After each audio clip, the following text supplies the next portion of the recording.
Welcome to Senior Stay or Go TV. This is the show where we provide the resources and contacts to help you achieve the highest possible quality of life for yourself and your family. Let's jump right into the action with your host, Ron Greenwald, and his co-host, Patty Gerke. Welcome to the Senior Stay or Go program, the show that provides the resources that will lead you to the highest quality of life. My name is Ron Greenwald, and my co-host is Patty Gerke. Good morning. Good morning. Patty and I just finished penning a blog article entitled Letting Go to Gain Independence. Patty, what does that really mean for our aging adults? Well, what it means, Ron, is it means getting a circle of resources around you to provide the necessary care or needs that you might have to stay in your home safely. So it might mean something as simply as having someone come in and rearrange the furniture so that you can get around the house easier without any roadblocks, or removing some area rugs. And initially that'll be a little difficult to adjust to because the furniture's probably been in the same place for 40 years, but over time it'll become routine and it'll make life much simpler. And Patty really knows what she's talking about. She's had a 12-year journey of being a part-time caregiver for her mom and dad from a distance, and it's very difficult. And that's why we have great guests lined up for you today, all of whom are here to be a resource for you. That's coming up right here, right now, on Senior Stay or Go TV.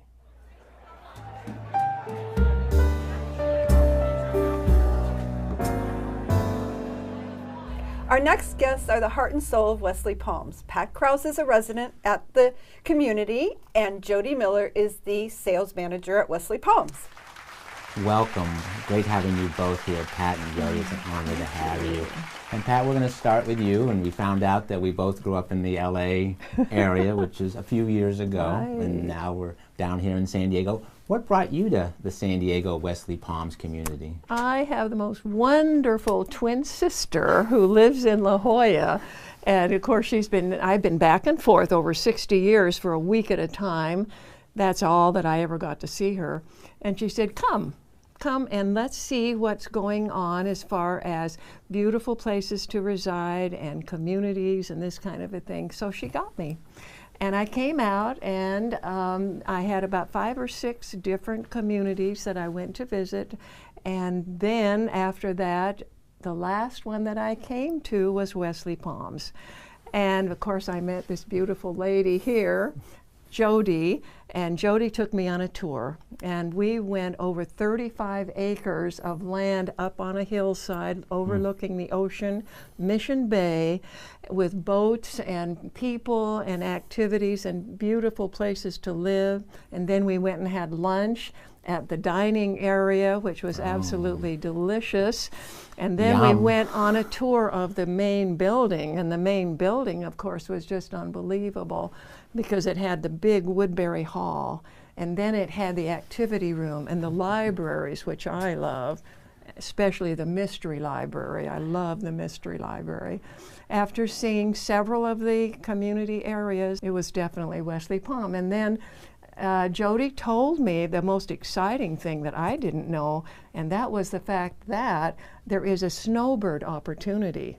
So if you want to come and try it, you can try it.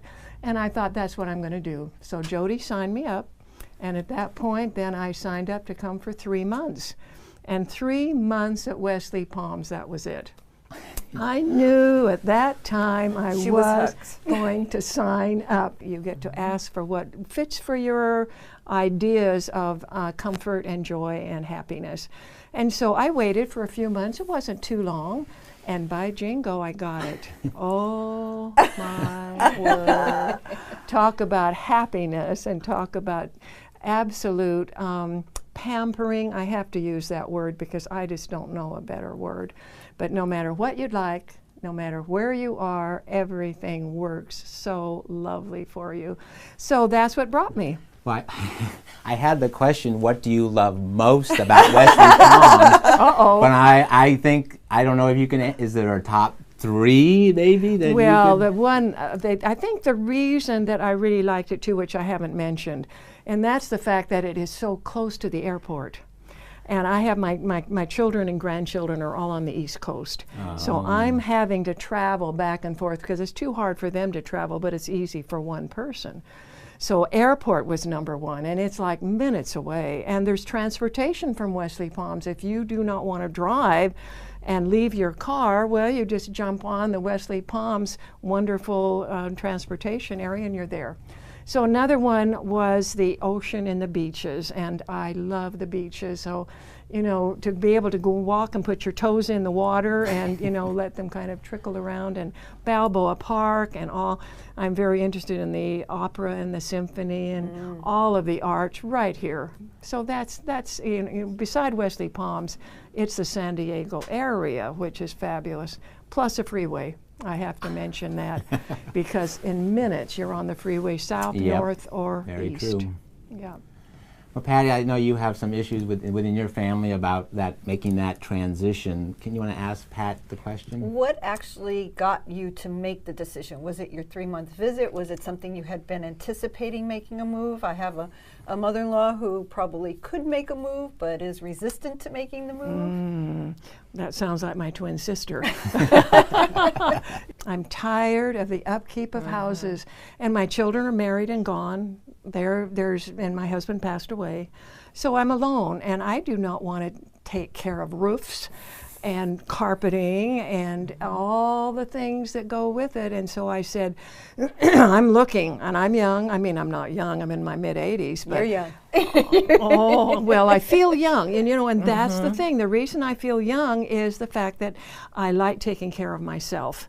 And I thought taking care of myself, the thing I need to do is make my plan. And I could have lived on the East Coast, but I don't like the East Coast. There. And I'm a Californian and, you know, a Southern Californian. So Jody was the one, and I do have to admit, I just loved working with her, and I love my cottage. You know, I made a decision early why I wanted to do it. I had no attachment. I just wanted freedom and ease of life. Because I think at our stage of life, we need that. We need to feel that we can have some fun and not feel guilty. Exactly. And when I'm at Wesley Palms, I don't feel guilty. I just say, hey, now let's see, do I want a movie tonight, or shall I go, you know, visit with friends, or just what will I do? Well, I have a saying Paul Greenwood, who's our deputy district attorney in town, when he speaks, he has the ski vacation, spend kids inheritance, SKI. So you can use that, SKI, spend kids inheritance. Jody, obviously, Pat loves Wesley Palms, and that comes from staff and the support she gets at Wesley Palms. What are you looking forward to most when the project is completed? You know, it's so nice to actually have something to walk through, a beautiful new patio home. We're getting really close to that now.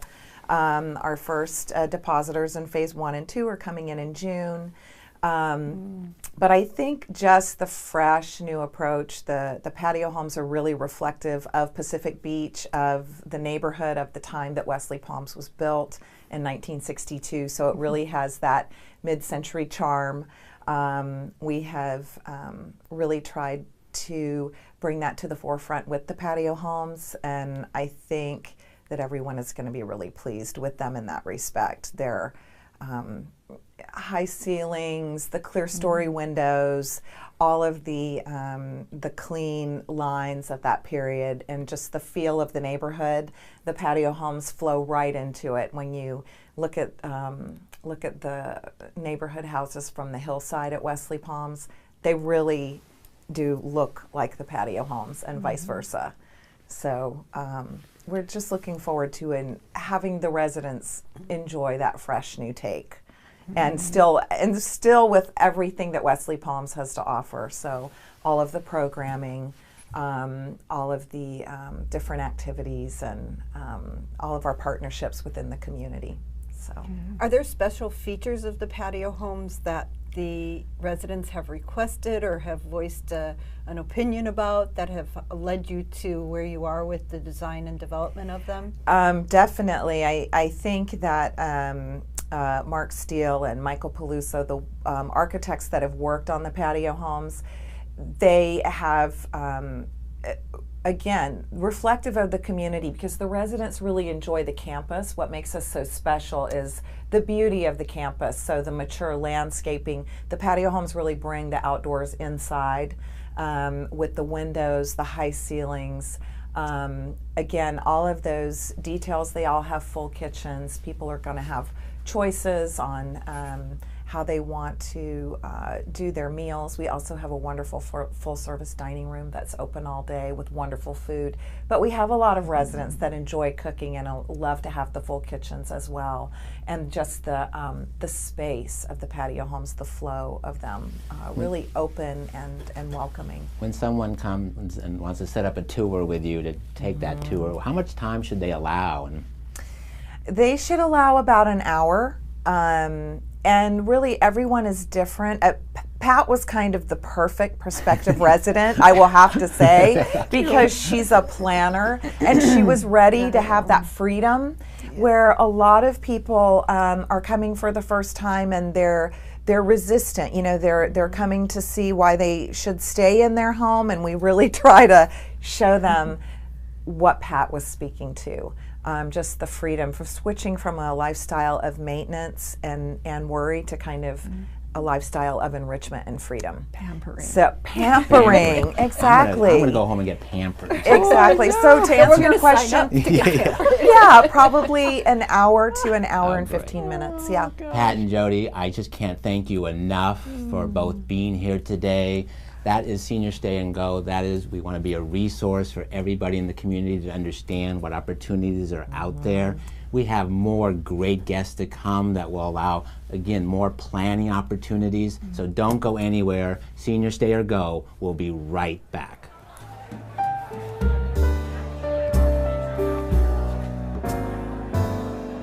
Our next guest is the Chief Executive Officer of Jewish Family Service, Mr. Michael Hopkins.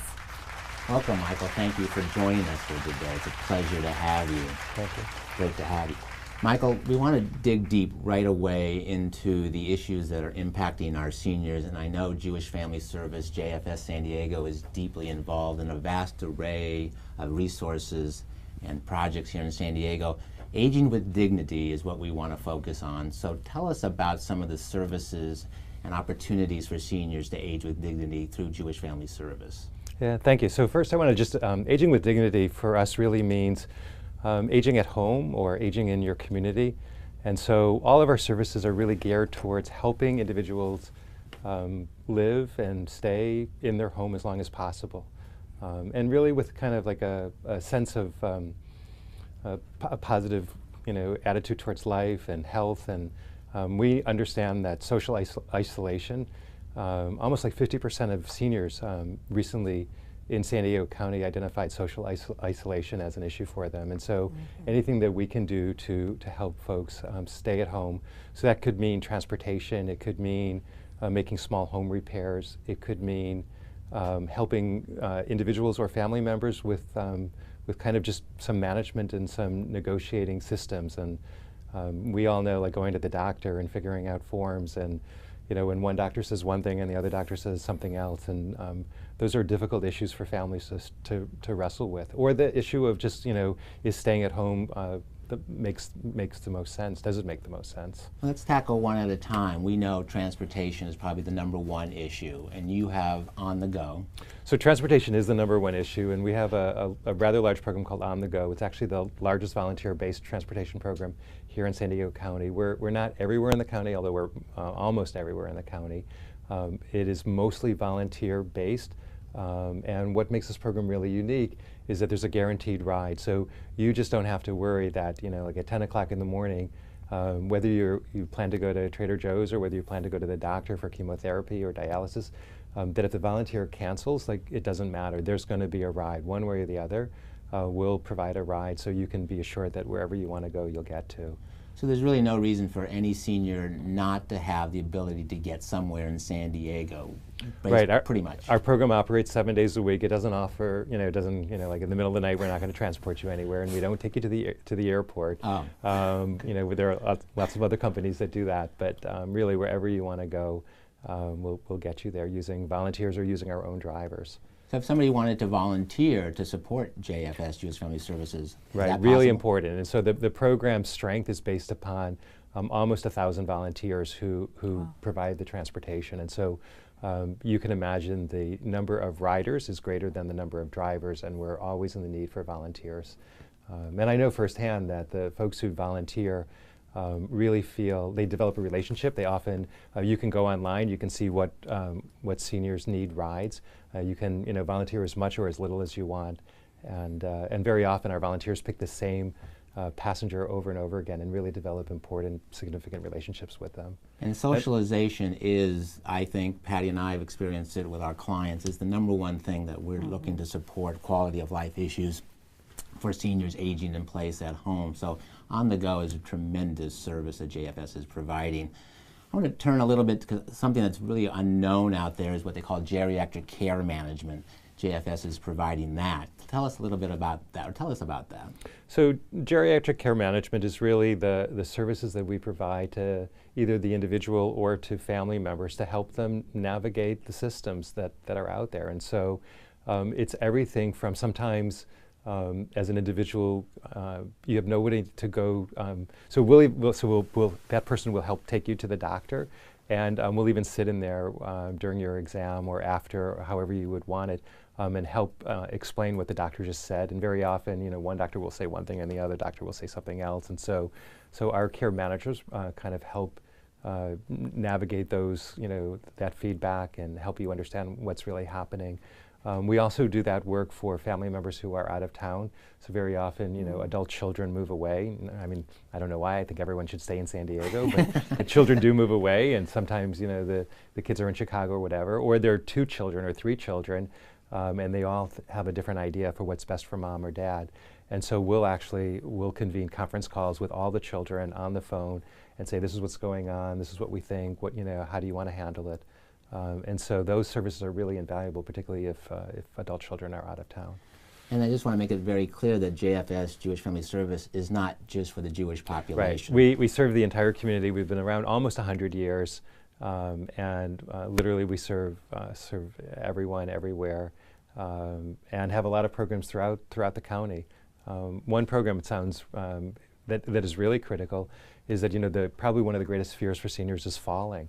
And so whether it's in the shower or just in your home, so we'll send out retired handymen to come out and take a look at your home and put a grab bar in or put railings in or whatever's necessary. Sometimes we know that older adults don't replace a light bulb because they don't want to stand on a ladder. And so something as simple as they're walking into a kitchen that doesn't have a light on, or they're running extension cords because the plug isn't working. And so those types of home repairs really just create a safer environment so that individuals can stay at home. So you really do have the ability to be a full service opportunity and programs for our seniors or our aging adults. Would that be? Well, that's our goal. I mean, we don't do everything, and where we don't do it, where our staff are really, they have a pretty big inventory of available programs and services here in San Diego. And so if we don't do it, we'll find somebody else who will do it. And that's the kind of work we do to try to keep people at. And talk about a little the food portion of it. So as well. food, okay, food is important, right? So, food Part of that. Food is always important, and so I'm glad you brought up food. So food is in a couple ways. So one is we have congregate meal sites, or we have social and wellness centers. We have 4 wellness centers, and many of our older adults go to those centers and have a full day of activities and yoga and discussion groups, and meals are served. And we also have a home delivered program called our Food Mobile. And so we deliver hot, nutritious, kosher meals to homes throughout the county. Also done by volunteers, so volunteers are really important in doing that piece of work. We have a full-service kitchen on our campus on Balboa, and so every single day we're cooking fresh meals. In addition to delivering the food, if we notice there's a dog or a cat, we'll help out with pet food, or if someone's struggling to get out for food, and we know we need to bring cereal, then we'll bring cereal to make sure that there's food for breakfast or whatever. And Patty and I had the good fortune to make a tour of your new, I'll call it a campus. I mean, it really is quite beautiful. Is that something that you welcome people to come and check you out? So the campus is an important part. I mean, so for So coming to the campus, whether it's for counseling or case management services, we also have a little corner market on our campus, and so so folks can come in and actually go shopping themselves, and there's fresh produce there, and there's meat, and all the so rather than if you're able to come out, that food is available for free for folks who need it. And given the role of Chief Executive Officer, you always are looking 5-10 years down the road. Where do you see this aging? The aging boom is here. I mean, we've already, the baby boomers are already turning 70 plus. What's your vision for 5-10 years out for Jewish Family Service San Diego? So right now, probably a third of our agency is focused on older adults, and when I look into the crystal ball and look 5-10 years out, it wouldn't surprise me at all that half of our agency services would be dedicated to older adults.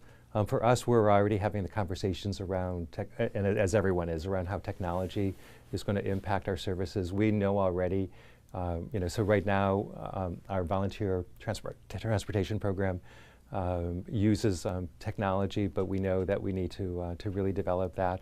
We know that going forward, that individuals, are going to use their smartphone to order their home delivered meals. They're going to use their smartphone to order their ride. They already do that now through Uber.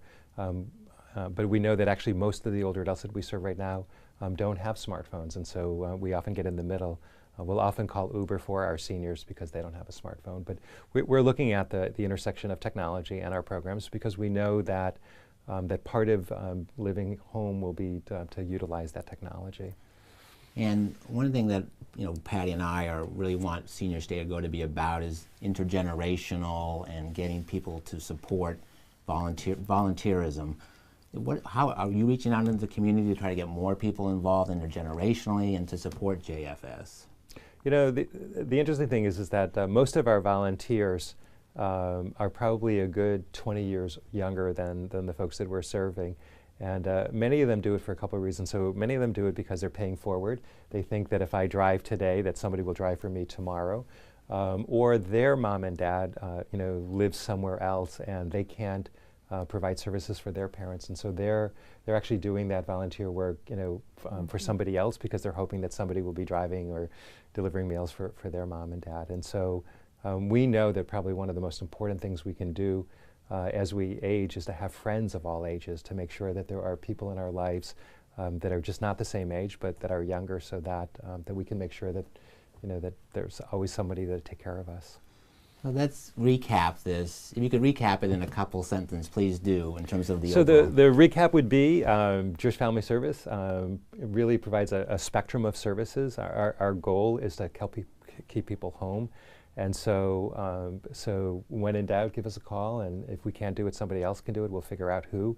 But we have probably one of the largest menus of services where individuals can kind of pick and choose. And the other day we were talking about how very often somebody calls with a presenting issue, but very often there are 4 or 5 other issues going on. I mean, nobody just needs a meal delivered, or nobody just needs transportation. And that will help you. Sometimes, you don't even realize the services that are out there. And so a call to JFS will, over the phone, will figure out what's really going on and how we can be of service. Very good advice for those viewing Senior Stay or Go today. Jewish Family Service offers a vast array and very committed to the citizens of San Diego. Michael, thank you so much for spending time with us today. We'll be right back. Stay tuned. Senior Stay or Go. Thank you. With the help of Comfort Keepers, I'm keeping my mom healthy. I'm keeping Dad on schedule. I'm keeping my mom happy. Comfort Keepers in-home professional caregivers can provide meal planning and preparation, health and wellness services, and personal care services through custom care plans that can change as needs change, so your aging loved ones can stay happy and healthy in their own home. Comfort Keepers, keeping the comfort of home. Our next guest is an attorney and principal at Dean Law Group. She's consistently considered the top of her class by her peers, and please help me welcome Marianne Dean. Hi there. Marianne, thank you for being here today. It's an honor to have you. And the 20 years of litigation experience and writing estate plans gives you a lot of background into what we're going to talk about today. So let's start with the what ifs. And we know usually the if comes out of there and what does happen. So how does one protect themselves and their assets as they age? Well, primarily by taking a forward view and thinking about how their life is likely to play out. I mean, for example, my spouse and I have a granny flat built over the garage of our home. We built that for my mother when she was still living and staying with us, partly to provide a space for her that was, you know, tucked under our wing where she wanted to be. But it made a lot of sense for us to do that because as we get older, we want to stay in our home. It's a one-level house, and we'll need some place to put the caregivers because we don't want them underfoot. So thinking down the road and taking action is one of the best things that you can do. And, you know, I mean, I do estate planning, so obviously a comprehensive estate plan is part of that. Mary Ann, with your 20-plus years of litigation experience and being in front of the judge on many, many occasions and doing a great job, because Patty and I have been able to sit and watch you work, and it's really an honor to watch you work.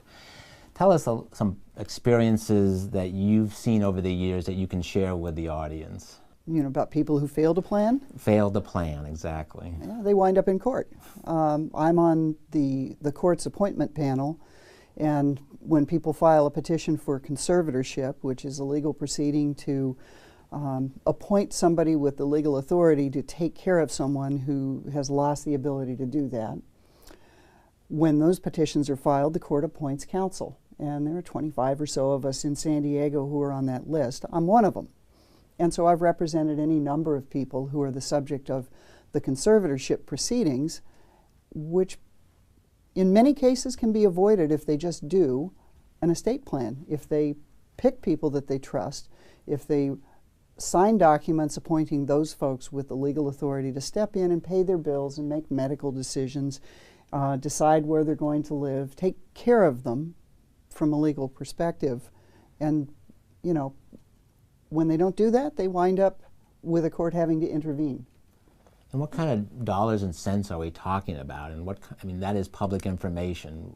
What kind of dollars and cents are people talking about when they do this procedure? A conservatorship proceeding can cost anywhere more, well, it starts at about $5,000 and goes up from there, depending on how litigious the other side is. If you've got a whole bunch of family members who all have a separate, different idea about what should happen with mom or dad, they all wade into court and they generally bring lawyers. And so, you know, the billable hour rate for the room of lawyers can be pretty significant, and it can all be avoided. And that's by doing an estate plan and really talking about what your wishes are ahead of time. Yes, and involving the entire family in that conversation at some point so that nobody's caught by surprise. Everybody understands, okay, when, you know, mom or dad or Aunt Edna or Uncle Bill get to the point where they can't take care of themselves and they need someone to step in, here's going to be the person who steps in, and this is the next one in line, and here's how we're going to proceed. If the family has an understanding in advance of how that's going to go, they don't ever show up in court. I'm sure in your experience you've probably seen and heard it all. Is there any recurring theme that keeps coming back to probate court that you would like the message to get out there to say, hey, let's try to put a stop to this, or let's try to reduce the occurrence of this appearing in court every time? Well, in addition to conservatorship matters, there's also financial elder abuse that is a large part of my practice. And if families stay involved with their aging family members and take an interest, then they can circumvent somebody taking advantage of them. You know, I take great pleasure in pursuing thieves and bad guys, for lack of a better word. People who think that they're going to help themselves to an elder's money because they can, because the elder no longer can really put up as good of a fight any longer. But it costs money to do that. And sometimes, you know, the money's been spent and the elder is left in a position of having limited assets and nobody has the money to pursue anything in court, and that should be avoided. Mary Ann, pursuing that line of financial elder abuse, do you have any personal experience that you can share with the viewing audience on that subject? Well, sadly, yes, I do. My own mother was subject to another family member who came in under the guise of, the helpful person. I'm going to come in and take care of you when she had some medical issues. And the next thing we know, Adult Protective Services is involved. This was over in Arizona. And it's discovered that the helpful family member has actually helped himself to about $30,000 of my mother's money by running her credit cards up. And, that nonsense was shut down and she was protected, but it required family members and Adult Protective Services to step in and circumvent that. So for people here in San Diego, we do have Adult Protective Services. And again, sometimes it's really hard when it's a family member doing it. Is there any sign or something that you would really advocate to loving and caring family members to watch out for amongst the siblings to make sure this doesn't happen? Well, the typical scenario is you've got an aging parent who has taken care of one of the siblings because that sibling somehow isn't able to stay employed or has some substance abuse problems or is in some way themselves impaired. And so, the elders become accustomed over the years to kind of helping that kid out along the line and bailing them out maybe sometimes. And so as things progress and the elder starts to age, the other siblings need to be alert to the fact that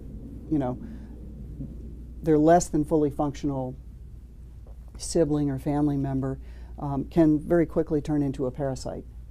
And when Adult Protective Services shows up on the doorstep because someone has called and said, hey, I think, Joe is taking advantage of his mother, Mom will continue to try and protect Joe and say, no, there's nothing wrong. So another thing that needs to happen is that people need to educate the elder that continuing to acquiesce and help the impaired family member out isn't really helping because they will be gone at some point and that support will be gone with them.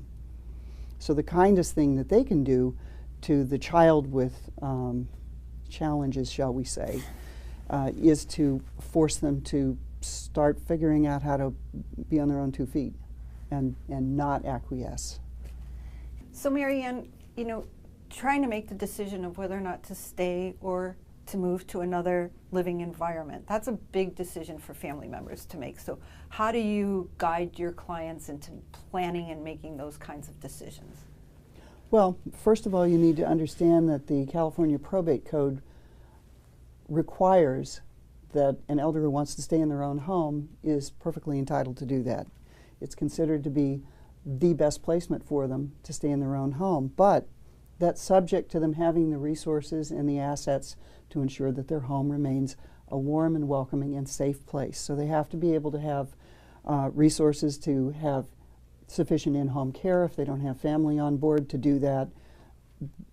Structurally, their home needs to be properly set up for maximum safety. So it's often helpful for people to consult with a professional crew who come in and they'll do an assessment of the home and say, oh, move that area rug, or we've got to put some grab rails in the bathroom, or they'll identify potential hazards. And so it's helpful if people can start looking at that as they get closer to retirement so that they can supervise their own modifications. And then they can have the conversation with their family and say, look, I want to stay here. These are the things that I'm doing to ensure that I have the ability to do that, and I need your help. And then families just need to support that. Do you see that more and more coming into your office? I mean, do you see people being more proactive over the in terms of your career in this field, or is it still people just don't bring it up? For the most part in my practice, it comes up when I've been appointed by the court to represent someone in a conservatorship. My client, the conservatee, and I will have a meeting about the conservatorship petition, who is being proposed to step in and make legal decisions. And when my client says, no, I don't want to move, then that oftentimes becomes part of the negotiation going forward to resolve the court case. And we get to talk to people. We hire experts and we get the analysis done so that my client can demonstrate that they have the ability to stay in their own home sometimes over the objections of their family members. My grandmother, who died last August at 107 with... 107. Wow. Yes. That is just amazing. She lived in her home pretty close to the end of her days, and she was quite adamant about it. I had one of her children, I won't even mention which gender, had a conversation with one of her children who was expressing frustration that she was choosing to stay in her home, and all of her kids felt this was a bad decision, that she wasn't being smart about this, and the subject of conservatorship came up. And so, I turned to the family member and I said, well, good luck with that, because there's no court that's going to conserve her, because she can still make all of her own decisions. She has all of her capacity. I pointed out that one of my cousins at 22 was making some pretty terrible decisions, and nobody was filing conservatorship papers for her. And I think I made my point. And that person probably in their 80s, if it's her child who's saying 70s. Yeah, 70s. But they're all pretty spry. Yeah, yeah. I love your gene. I love that gene pool there. That is fabulous. Again, if you have any questions on this topic, and it is a complex topic, probate, conservatees, that whole realm, please get a hold of Marianne Dean at the Dean Law Group. She will provide you with great input and advice upon your asking. Again, Senior Stay or Go is all about senior advocacy, providing the resources and the tools for you to make the great decisions for your highest quality of life. We will have many more guests to come out through the year. Please come back, stay tuned for Senior Stay or Go TV. Thank you.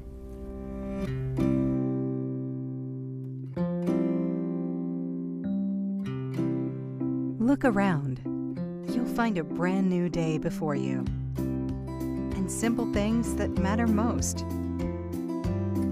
Friends, family, ocean breezes. This is Wesley Palms, a full-service retirement community. Look ahead. A modern expression of home is coming to life here. The all-new Patio Homes. Living spaces designed around you.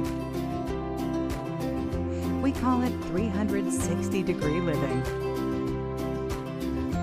Reserve your new patio home today.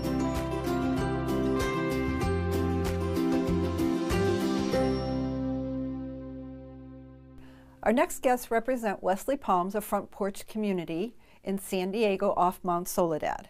Our first guest is Michael Peluso. He is an Associate Senior Project Manager with MW Steel Group. And our second guest is Ben Geske, who is the Executive Director at Wesley Palms. Welcome, Michael and Ben. Thank you for being here today. And before we get into the questions, I am thrilled to announce that the National Association of Home Builders has awarded the Wesley Palms community the 2016 Gold Award for Best 55-Plus Independent Living Community on the board. Congratulations. Thank you. So, Michael, let's start with you. Have you had the opportunity to ever work on such a unique project? You know, Wesley Palms, when it came to our office at MW Steel Group, it was really a rare and unique opportunity because, the 50-plus years of Wesley Palms, there's so much character and history that have been built into that. And when you start on an architectural project, you might not necessarily have all that history and character already built into what you're going to reimagine and revitalize. It really is a rare opportunity to take a campus like Wesley Palms and breathe new life and help emphasize all the beautiful things that make it a wonderful place. Tell us a little bit about the uniqueness that you found when you started this project at Wesley Palms. Wesley Palms is a community that was built a little over 50 years ago, and it was built in the modernist style of that era, which we now refer to as mid-century modern. And it really was a great example of that style of architecture, especially the centerpiece of the campus, which is a 6-story main building. and then it's surrounded by a number of cottages over the 35 acres. And the architecture was a great catalyst for our thought process in the reimagination of the campus. One of the other aspects of the campus is the park-like setting. And with the architecture and the landscape as a starting point for the renovation, we had two things that we really wanted to enhance, not detract from. And working with Ben and his team at Wesley Palms, we did a lot of study and analysis of the architecture of that era, because we wanted to not erase that character of Wesley Palms, but enhance it. And we studied the surrounding neighborhoods. We studied great examples of architecture of that style from all over California, because mid-century modern is really an iconic style for Southern California. And that's so true. I encourage anybody to do a drive-by just to see the iconic architecture, even if you're 20 years old and you're not involved with senior stay or go concerns. It's just an amazing, it's really an historic situation today, I would say. Just what is the curious build-out time for Wesley Palms? Well, we were looking at it's really a 5-year process. We're about a year into it now. And we're doing a phased approach. So we isolate certain areas, we revitalize, revamp it, open it up, and move on to the next. So it's a rolling renovation across the 35 acres, and that's really what takes the 5 years to accomplish, because we want to make sure Wesley Palms is open and not down for any great length of time. Thriving Exactly. for all those that are living there. Yeah. Give us a background, what's been most rewarding for you as you've gone through this process? Well, at MW Steel Group, we have a philosophy of our project should serve the community in which it's built for. And working with the folks at Wesley Palms and giving them an amazing place to live, a barrier-free environment where their living environment can adapt to them, and hearing the feedback from the residents already as they see them, it's really rewarding to see all the planning and thoughtfulness that we've done in collaboration with Ben and his team at Wesley Palms, to see the fruits of that labor with the reactions of the residents. To really hear some glowing comments about how they enjoy the new spaces and walking in and seeing them for the first time, and that's really been rewarding. Are the residents coming up to you and just excited and anticipating? When I have had the chance, when they find out who I am, yes, that's happened. You have the hard hat on. Yeah, I try to blend in with the rest of the crew, but when my cover's blown, then they. Well, I think it's very exciting what's going there. Patty and I have had the opportunity to tour the community, and it really is California at its finest. And I'm so appreciative that you guys have collaborated together to really make it what it will be in the future.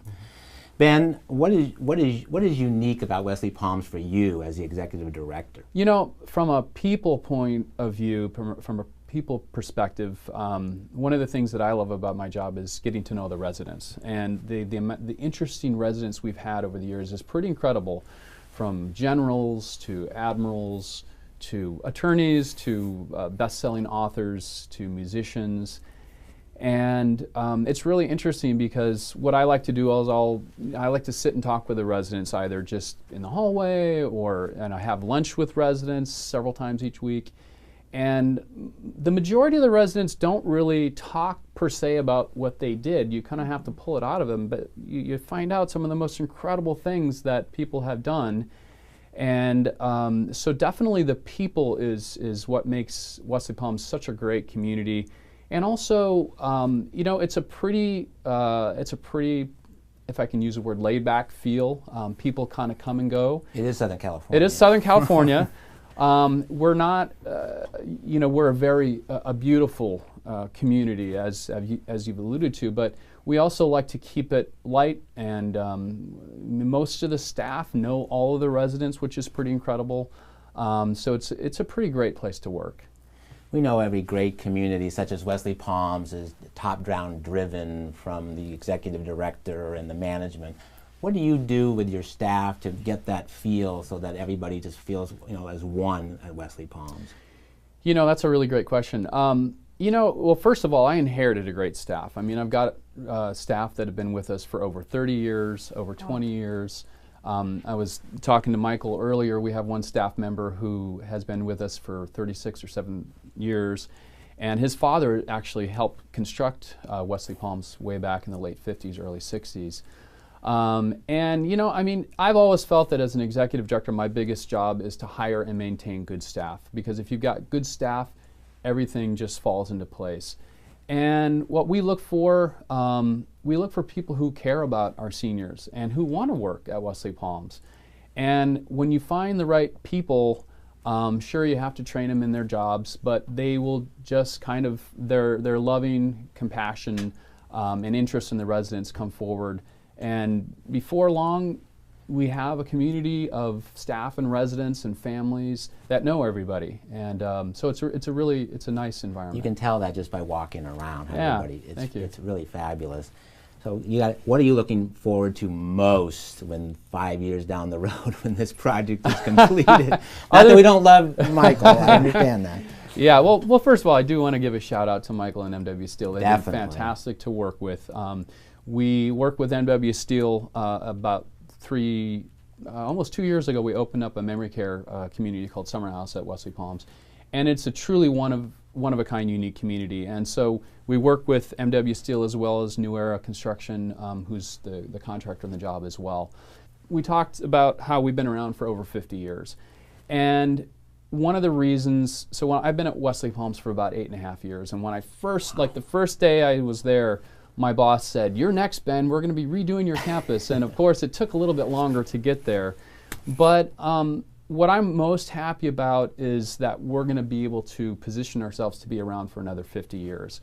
The patio homes that are being built are just extraordinary. They're beautiful, with the nod to the past, but with current amenities. I think I'm just looking forward to being able to be around for another decades to come. I'm looking forward to signing up. Yeah. We'll have a place for you. Thank you. Thank you both for being here. Stick around. We have more great guests coming up to lead you to the highest quality of life. Seniors, stay or go. Stay tuned. We'll be right back.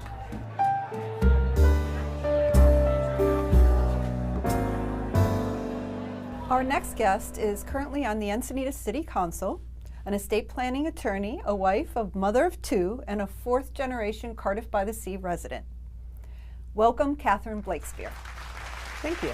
Thank you for being here, Catherine. It's an honor to have you here today. And the big exciting news is that we understand you are going to be running for the mayor of the city of Encinitas. So with that as a backdrop, tell us what your vision is to help our aging adults live a quality of life in the city of Encinitas. Well, thank you, and I'm pleased to be here. So thank you for having me on your show. Awesome. In preparation for this interview, I looked up how many people over 60 we have in Encinitas, and in fact, it's about 25% of the population, so that's about 15,000 people in Encinitas. And I think seniors' concerns are the same as everybody else in terms of quality of life. And one of the biggest threats to our quality of life in Encinitas, I believe, is our ever-increasing traffic. And so one of the things, it's a really thorny problem, what do you do about traffic? But I think what we can do at the city level is we can make it easier to bike and walk around the city. And that's something that I'm particularly focused on and interested in. And we've already started doing that with projects. We recently completed an undercrossing to go to the beach at Swami's, which is on Santa Fe, and it's wildly popular, makes it safe for people to go across the railroad tracks, it's under the railroad tracks, and also across Highway 101. And so there are a number of projects like that involving biking and walking that we are prioritizing and that I'm very focused on, especially kids walking to school with their grandparents or with their parents, and people being able to walk to get something to eat or walk to the beach. Those are all things that will improve everybody's quality of life. And does that get implemented through the city planning department, or how do you see that actually logistically coming to fruition? Well, in some ways, a lot of it comes down to budget. So what do you prioritize funding? And I think that it's always a complicated interplay of having leadership to articulate a vision and also advocating at the right points and understanding how decisions are made. And so it happens technically through the planning department and the engineering department, but it also happens by having a bit of a culture change in terms of what is it that we think is most important in the city to focus our capital improvement projects on. And we've talked about that briefly, and again, it's such a valuable situation for seniors to have the ability to walk safely in their community. We just talked about Saxony, and I think there is something that's on board in that area across from the YMCA. Yes, and so sometimes it's not the big projects, it's also the little things like a crosswalk. So across from the YMCA in Encinitas, there are a number of apartment complexes and senior living places, and people say that they will drive 1 block across Saxony, just get in their car and drive across the street because it's so difficult to cross. And that's the kind of thing that I really hate to hear, and I want us to not have a city like that. I want to have a city where you can walk out on the sidewalk and push a button and the lights flash and you can walk across to go to the YMCA. That's one of the reasons people live across from the YMCA. So we have approved that, and it will be funded within the year. It should be built.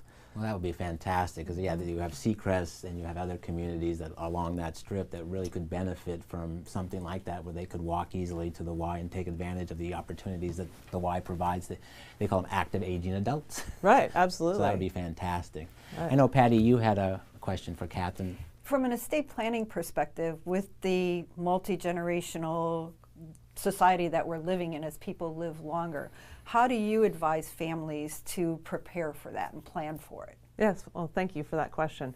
And so in addition to being on the City Council, I'm an estate planning attorney, and estate planning is mostly the documents that you need to transition both your assets and your values to the next generation. So that's trusts, wills, powers of attorney, healthcare directives. But a lot of it is also the counseling aspect, the client relationship, and suggesting how people manage things. And one of the things I think is really important is the family conference. So the worst for families, I think, is when they fall apart after mom or dad dies and they end up in a lawsuit. And that's the kind of thing that every family wants to avoid. And so how do you do that? How do you do your best to avoid that happening in your family if you're a senior? And I think it is to be really transparent about what you want to have happen with your assets. And so people sometimes have this idea that everything should always be equal, but the reality is that it can be fair without being equal, because even when we're raising our kids and they're young, they have different health needs or different education needs. What they spend their time recreationally doing is different. So to say, I would really like the family home to stay in the family and one child to live in it and the other to have the stock account or the savings account, and to articulate that, I think is really important. And just by way of an example, in my family, at our family conferences, we would do them over Thanksgiving because people would come from all over the place to the family home. And my mom, at one point, she said to us, to my sister and I when we were a lot younger, she said, if I pass, I want to make sure that you don't consume any inheritance you get and spend it. I want to make sure that you take care of your grandma and your aunt. That's my very first priority, is to care for and make sure their quality of life stays high. And my sister and I heard that very clearly. And it's something that if kids have never heard that message, that they get an inheritance and they spend it on themselves however they do. So I think it really is an important way to transmit your values to the next generation and make sure that what you want to have happen does happen. That is really important, because unfortunately a lot of the seniors or aging adults who are older, in their 80s and 90s, the Depression generation, the greatest generation as we call it, didn't share that information. And so a lot of family members are having a hard time because everybody's idea of what's best is very different. Right. And it's really powerful to hear it straight from mom, because people will reflect on that conversation. Remember when we were all in the living room? And so it is, one of the biggest problems is that people sometimes don't have clarity internally about what they really want to do. And they fear conflict. So they don't want to put it out there with their kids. But in some ways, it's really so much better to just face that and do it than it is to wait for it to unfold after someone passes. How are you planning on helping to ensure that your mom's wishes are fulfilled about helping siblings? Yes, well, that's an excellent question. There are a lot of different ways to do that. One of them is to set up a special trust to do that. But any choices that you make in estate planning, there are always consequences, whether it has to do with property taxes or income taxes, or sometimes estate taxes if people have quite a bit more money. And so it's important to have a multifaceted approach where you're talking about what you want to have happen and then having the documents that support it, but not also having documents that lock you into something that's inflexible. So there are a lot of things to think about, and especially because you're never sure what order people will die in, especially when they're of the same generation.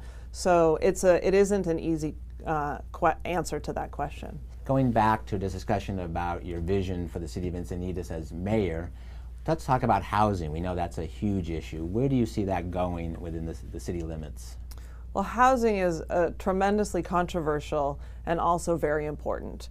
And one of the things we talk about at the City Council is how to allow people to age in place and also to live here once they grow up. So people grow up in Encinitas, and it's a higher income community, and they don't find that they're able to afford rent or to afford to buy a house. And so having a mix of housing is a really important part of that, and we are in the midst of updating what's called the housing element, which has to do with what types of housing will we have going into the future. And the big picture is that in California, there's expected to be population growth, and every city is supposed to provide housing for every income level. And so Encinitas is well positioned to provide for the upper income levels, but we need to do more to provide housing for the middle and the lower income levels. And so this housing element update will help us get there. And it will also get us into compliance with our state law. And right now, we are one of only a very few cities that is not currently in compliance. And that's, especially as an attorney, that's something that I think is really important and a value I hold dear. We can't just decide that we're not going to follow certain laws because we don't care to. So it's important philosophically, and it's also important legally that we do this. Well, Patty and I want to thank you for coming today. It's been an honor to have you here. We'd really like you to sum up your message, because you'll be running for mayor of City of Encinitas. What do you want those voters and the people in the City of Encinitas to hear from you? Well, I think the bottom line is I think I have the right combination of what the residents in the City of Encinitas want in their mayor, and that is somebody who's pragmatic and practical and listens, someone who has experience, someone who's fiscally responsible and also environmentally focused. And those are the things that are important to me in the city realm. So from the estate planning perspective, I'm always happy to help clients and seniors and families. I do contracts between family members if people want to work out a particularly complicated situation, and any type of estate planning. And you're welcome to call me or email me.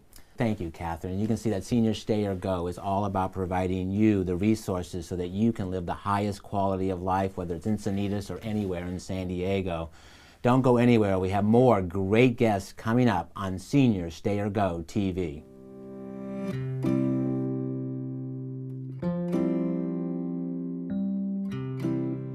Look around.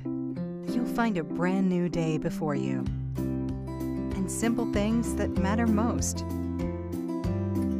Friends, family, ocean breezes. This is Wesley Palms, a full-service retirement community. Look ahead. A modern expression of home is coming to life here. The all-new patio homes, living spaces designed around you. We call it 360-degree living. Reserve your new patio home today